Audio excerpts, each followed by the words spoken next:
Yo lo que más extraño son las clases bíblicas, mis compañeros, estar en la iglesia, las reuniones, cantar a Dios, todo eso está bueno. Mis amigos y mis amigas y a todo el mundo, país. Poder estar en la clase bíblica los domingos. Todo se podría decir. Extraño a mis amigos, a mis compañeros, a los seños, a ir y ver a mis familiares, a mis amigos, a todos, en realidad. Y extraño todos los abrazos, los besos. Lo que más extraño es escuchar a los pastores, estar con mis amigos y estar en la escuela bíblica. Extraño la escuelita y extraño que cantaban y el pastor que estaban hablando de Jesús. Lo que más extraño de la iglesia es a mis compañeros y a las clases bíblicas presenciales. Lo que más extraño de Aliento, además de las reuniones, son los eventos que hacíamos. Por ejemplo, el maratón que hicimos en 2019 y además adolescentes, los campamentos que hacía, las juntadas y las reuniones que teníamos. Qué bueno. Hay personajes Son acá, genuinos, hay futuro, genuinos, hay sí. cada uno. ¿Cómo se los... En las clases, ¿no? En sus clases virtuales, ¿ellos les hacían saber estas cosas? ¿Les hablaban de esa necesidad de venir a la iglesia, de estar en la iglesia? ¿Qué les comentaban los chicos? Y más que nada, tal vez se acordaban de cómo orábamos. Por ejemplo, para enseñarles a orar hacemos 5 aquí, para orarlo junto así. Y algunos que ya estaban en la escuelita ya directamente lo hacían. O le enseñaban a otros que no lo sabían, que eran nuevos, porque iniciamos de 3 a 4 años nosotros. Entonces, en esas cosas o en canciones que cantábamos para pasar la ofrenda o canciones que iniciábamos sobre la Biblia, sobre orar, muchos se las acordaban de eso. Entonces, o también de los cuadernos, que cuando los completaban se veían muy emocionados en ese sentido, y también le enseñábamos a los nuevos, a los que no sabían del cuaderno ni de las canciones, empezamos a enseñarle cómo orar, leer la Biblia, hacer la actividad en familia del cuaderno, estas cosas. Y bueno, por lo que estábamos viendo en el video, se ve que todo lo que se enseñó tanto en la escuelita como acá en las reuniones tuvo su fruto, porque muchos decían, yo extraño la escuelita, o yo extraño ver a los pastores o a los que cantan, y todo eso que ven y que escuchan tiene resultado en ellos. Es como lo que decías hoy, que parece que ellos no estarían prestando atención, o hablando de los chiquitos, pues ya los más grandecitos ya los vemos cantar, es lindo verlos levantar sus manos. También hablando con Jorge, que nos cuenta que tiene toda una camada de chicos que están estudiando, está armando banditas de músicos y ya los ves que están empezando a tomar un perfil de músico y son chiquititos, yo los veo chiquitos.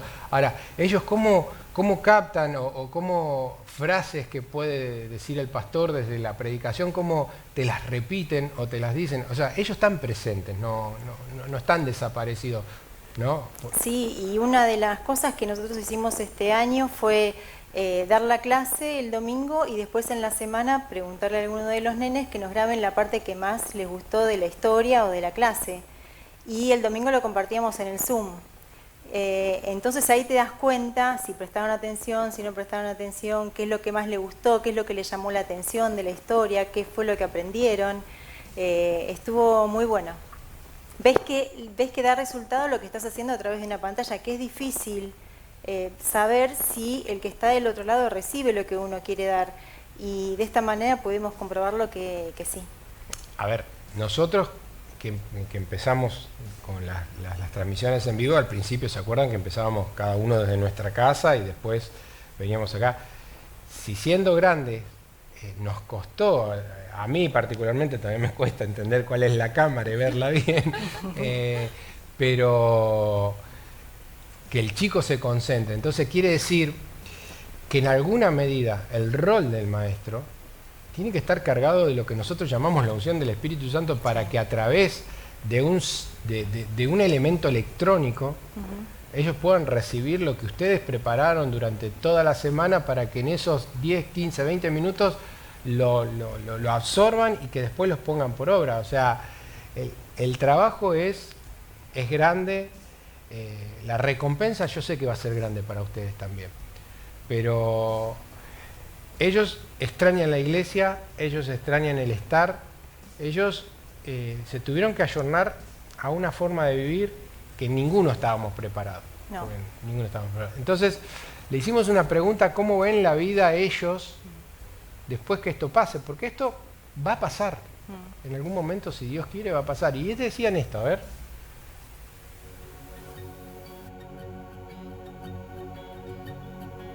Y creo que va a ser un poco difícil ir saliendo de esta situación, pero bueno, vamos a salir, esto no es eterno, pero creo que después vamos a estar todos felices como éramos antes. No me la imagino sin barbijo, estando en la reunión, en la isla, cantando a Dios, adorando a Dios y haciendo una vida normal. Eso va a pasar pronto, seguro. Poder ir a la iglesia de la escuela bíblica en presencial, ahí en las sillitas, y también poder ir con Jorge, ahí tocando la guitarra, que estar al lado mío y que me diga cómo tocarlo. Me imagino andando en bicicleta y me imagino yendo a la escuelita. Cuando el coronavirus se vaya, podemos ir a todos lados. Por ejemplo, a la plaza, por ejemplo, también. Al shopping, a la escuela, a la iglesia. Una vida después me imagino con todos muy alegres y felices porque pudimos pasar esto con Jesús en nuestro corazón.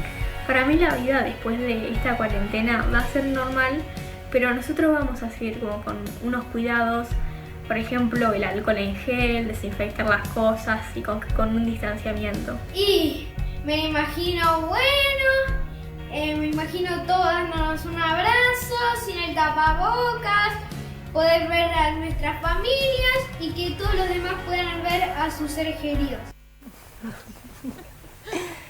Qué lindo que son. Nos dimos cuenta de todas las perspectivas ahí. Sí, no, hay diversidad de todas las pensamientos. edades. Lo que sí está claro que el que va a tener que poner plata es Dani Ricina. Tal cual. Porque la chica quiere volver al shopping, ¿no? Y entrar en bicicleta, dijo. Y andar en venir bicicleta. Así que Dani, tu futuro, hermano. Bueno, ¿y ustedes cómo se imaginan la vida como maestros en la vuelta? Porque quiero que sepa la iglesia que si hay algo que vamos a abrir primero es nuevamente las clases presenciales de los sábados que estábamos haciendo. Nuestra intención, nuestro deseo es que los chicos tengan esa prioridad de encontrarse. Así que ustedes, ¿cómo se imaginan? Y cuéntenle a la iglesia un poquito la experiencia que fue, ese suspirito que hubo de 3 clases, creo que fueron, ¿no? Tres clases, 3 sábados. que nos permitieron mientras abrieron y se volvió a cerrar. ¿Qué pasó? ¿Qué vieron en los chicos? ¿Cómo lo vieron? No, los chicos felices cuando nos encontramos en el Zoom, hicimos juegos y no se querían ir. No solo hicimos juegos, también compartimos con ellos una parte de la Biblia y la verdad que estaban contentísimos de vernos y felices. Yo creo que la vuelta va a ser muy importante para ellos, para las familias, y creo que esto nos sirvió porque veníamos a 1000 también, veníamos a un ritmo muy acelerado y nos sirvió para definir nuestras prioridades, tanto como familia o también en el tema de iglesia, y yo creo que los chicos lo van a valorar muchísimo la vuelta y creo que la iglesia va a ser totalmente diferente. Sí, para mí tal cual, es esto de valorar mucho, no solamente como maestros, sino también los padres, los niños, porque pasar de algo virtual a la presencialidad es un montón, y más que nada los niños porque ellos necesitan jugar, o sea, su medio de expresión de lo que piensan, lo que sienten es el juego. Nosotros también. Entonces, ¿cómo? También necesitamos salir a jugar, ¿no, Jorge? Bueno, jugamos todos con los nenes entonces, los maestros y los nenes también. Volvemos niños. Y eso yo creo que es súper importante, que vuelvan a jugar entre ellos y que compartan entre ellos, porque ahora si tienen hermanos, bueno, hay como un contacto entre pares, pero el que es hijo único está con los papás que son adultos o con los tíos, abuelos, a menos que tengan primitos, pero si no, es como que están bastante solos en la casa, y yo creo que eso se va a valorar mucho, no solamente el contacto con el maestro cara a cara, sino también el contacto entre ellos, el jugar con sus pares. O sea que en resumen podríamos decir que la vuelta a la normalidad, sabemos que no va a ser todo tan lineal y que mañana abren y volvemos a la vida que conocimos a principios de marzo del año pasado. No va a ser así por lo menos por un tiempo, pero si hay algo que va a caracterizar la vuelta es la alegría de volver a estar juntos. Eso que la Biblia dice el Salmo, ¿no? Que qué bueno que es estar los hermanos juntos y en armonía, porque dice que ahí es donde envía bendición y vida eterna el Señor, desciende sobre los seres que están juntos. Y creo que eso lo están esperando los chicos, lo estamos esperando los grandes, estamos esperando poder compartir una Santa Cena. No sé si se acuerdan, por ejemplo, si hay algo, creo que positivo y lindo de toda esta situación, ha sido que nosotros como papá hemos tenido que tomar un rol distinto y compartir la Santa Cena en casa. No sé si recuerdan cuando hicimos la Santa Cena. Sí. Para muchos ha sido una experiencia muy, pero muy fuerte. Muy fuerte también. Porque no estaba ni Ángel, ni Néstor, ni Carlos Roque, nadie. Estabas vos, tu mujer, tus hijos, y vos como sacerdote, como el Aarón de tu casa, dándole a cada uno la Santa Cena y ministrándolo. Ha sido un momento muy grato, muy lindo, y hoy vamos a recibir una palabra de una manera distinta, como lo recibirían un chico en la clase bíblica. Así que, Trini, es tuyo el tiempo, dale a la iglesia que te está viendo lo que Dios puso en tu corazón, y bueno, te escuchamos con mucha alegría, a ver qué tenés para decirnos. Bueno, muchas gracias por la presentación, y va a ser una reflexión breve, no me voy a extender demasiado porque no suelo hacerlo, soy bastante práctica y sintética con las cosas, pero eso no quita de que sea profundo. Y pudimos ver recién en los videos de los chicos de cómo lo que uno piensa es lo que uno dice, que eso está en Proverbios 23:7, que según lo que uno habla es porque uno lo pensó anteriormente. Y qué bueno que fue haber escuchado tanto a niños tan pequeños como adolescentes que lo que hablaban era positivo, de que extrañaban la escuelita, que extrañaban la iglesia, y que no es algo menor o algo común que se puede encontrar en cualquier niño y adolescente, que extrañe volver a la iglesia. Entonces, yo creo que por eso Jesús amaba tanto a los niños, porque no solamente, además de su genuinidad, de su inocencia, también decía que no impidamos que se acerquen al reino, que accedan a la palabra de Dios. Y particularmente los niños, hasta cierta edad, todo lo que vos le digas, ellos te lo creen como verdad absoluta. Puede ser que le digas algo súper imposible, pero el niño hasta cierta edad te lo va a creer. Entonces, qué mejor que enseñarle la palabra de Dios, porque eso lo va a creer como una verdad absoluta y que eso va a repercutir en su corazón y va a dar buenos frutos. Entonces, hoy en día las herramientas que tenemos es la virtualidad, no son las que elegiríamos, pero son las que tenemos hoy en día, conectándose al Zoom de la escuelita o enseñándole canciones por YouTube, que está lleno de canciones no solamente cristianas para adolescentes, sino también para los niños más pequeños, leyendo la Biblia en familia o incentivándolos a que oren en familia o en privado, porque se le puede enseñar al niño de que charle con Dios en privado. Entonces son herramientas que terminan funcionando como factores protectores. ¿Qué son los factores protectores? Son aquellos que reducen la probabilidad de emitir conductas de riesgo o de tener consecuencias negativas. Dice reducen la probabilidad de emitir conductas de riesgo, entonces significa que son factores beneficiosos, son factores de protección hacia el bienestar del individuo.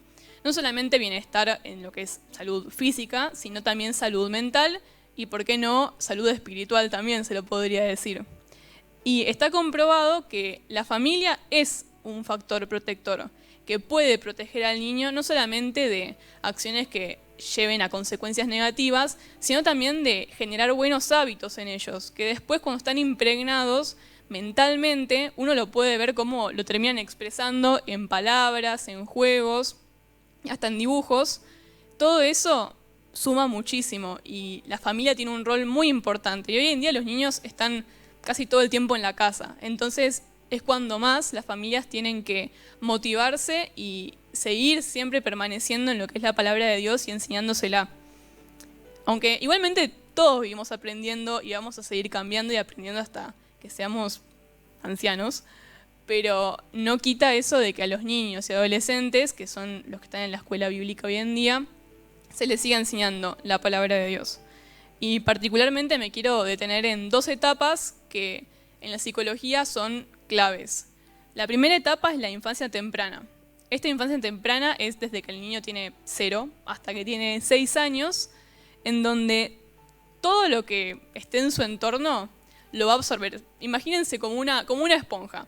Todo lo que está en el entorno lo absorbe, sea lo que escucha, sea lo que ve, sea lo que huele, todo lo absorbe. Y esto sirve para formar una base en ellos, para que se regulen emocionalmente, para que sepan cómo comportarse, cómo pensar, cómo hablar, es su base. Entonces, esto se puede evidenciar con un versículo que está en Proverbios 22:6, que dice: instruye al niño en su camino, y aun cuando fuere viejo, no se apartará de él. Eso quiere decir que en esta etapa clave de la infancia temprana es importantísimo enseñarle historias bíblicas y la palabra de Dios que los ilumine para que genere en ellos una base de roca, como dice la Biblia, y no una base de arena en donde el niño fluctúa. Porque esa base es la que va a usar en su infancia, en su adolescencia, adultez y vejez. Eso no quita de que uno pueda cambiar, pero es súper importante que en esa etapa se nutra de lo que es la palabra de Dios. Y otra etapa, para no quedarme con los más pequeños, es la adolescencia. En la adolescencia es donde los adolescentes empiezan a formar su identidad, la empiezan a construir. Y una definición que encontré de qué es la identidad es un grupo de rasgos y características que diferencian a un individuo del resto. Entonces, por eso uno puede ver que en los adolescentes tienen muchísimos cambios de pensamiento, de intereses, cambios físicos, cambios emocionales, pero son con un motivo. El motivo es porque están construyendo su identidad.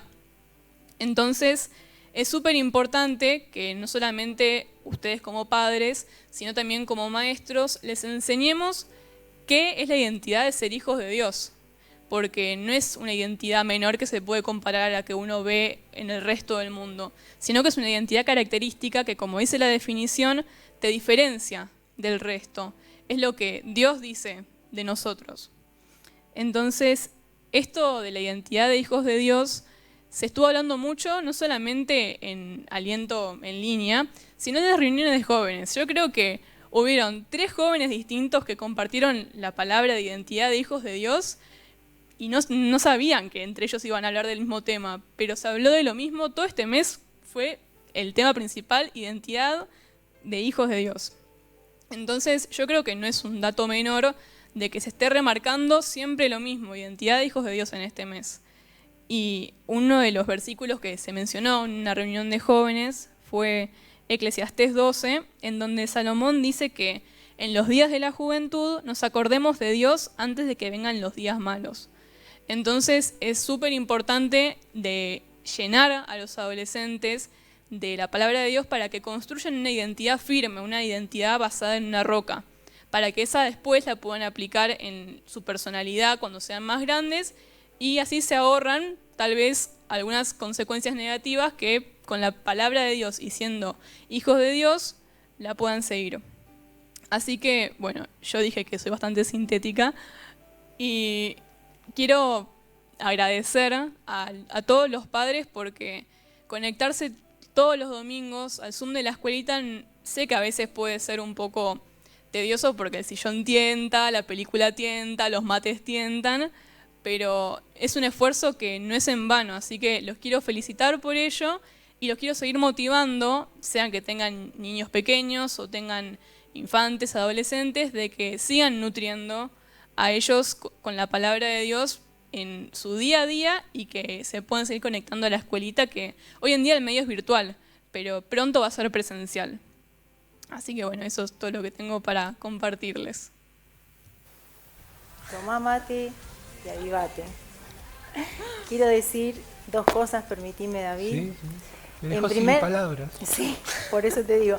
En primer lugar, espero que los papás hayan tomado nota de todos los tips que dio Si Trini. no lo van a poder ver por Y YouTube. si no, que lo vuelvan a ver y se Lo pongan a escaneo anotar. y lo mando por WhatsApp. Exactamente, no hay problema, Trini se los va a pasar.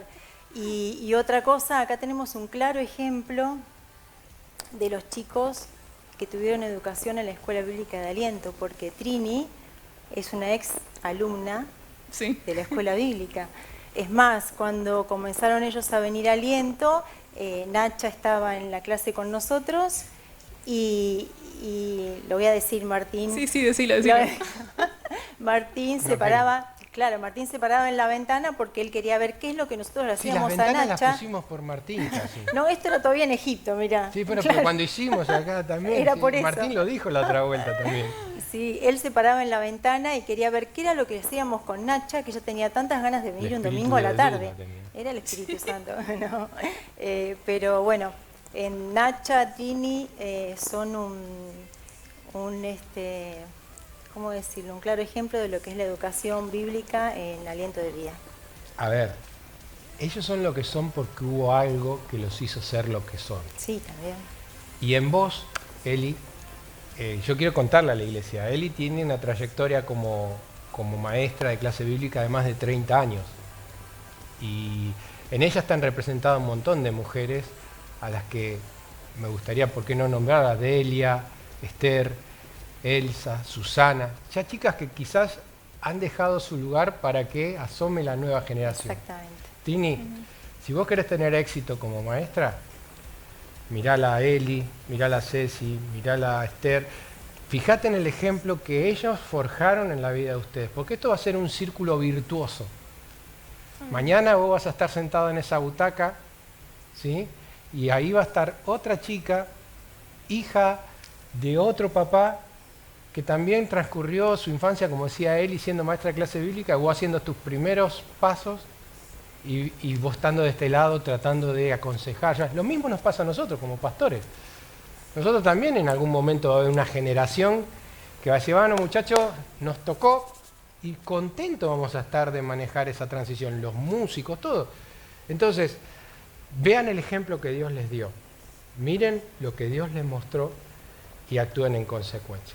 La verdad, Trini, encantó lo que dijiste, Eli también. ¿Viste que no fue tan difícil? Gracias. Sería lindo que algún día hagamos otro. Hoy lamentablemente tenía que estar Mica con nosotros también.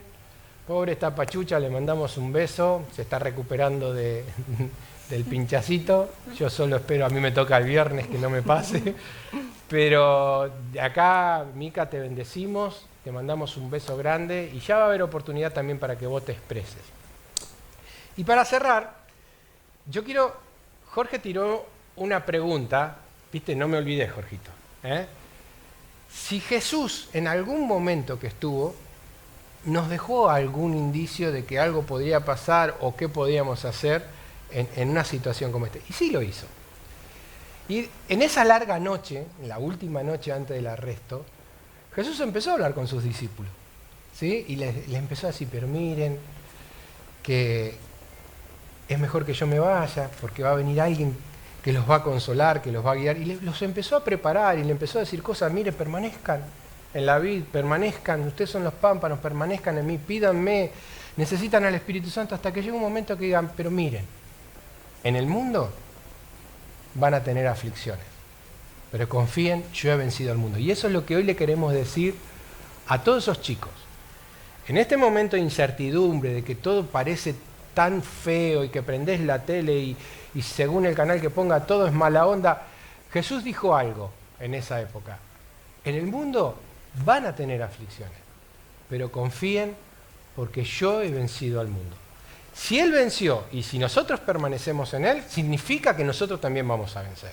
Y ustedes, seas chico, grande, adulto, adolescente, si permaneces en Dios, Si estás agarrado a la vid y si dejás que a veces te poden un poquito las cosas que no tenés que tener y que te vayan acomodando y permaneces en Jesús, vas a vencer como Jesús dijo que vas a vencer.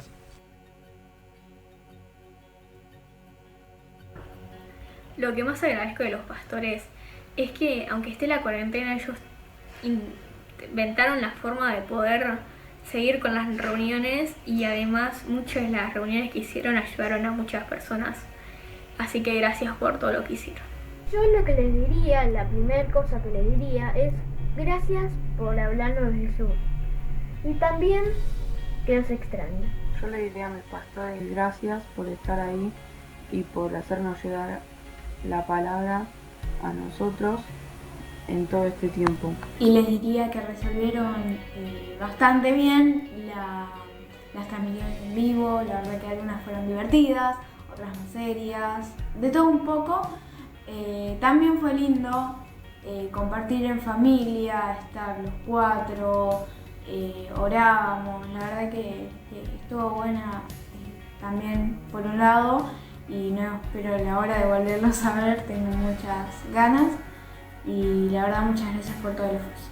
Le diría que hacen un buen trabajo, de que sus palabras son muy inspiradoras y que me gusta escucharlos. Que los amo, a los pastores les mando un beso gigantote. Que son muy buenos y que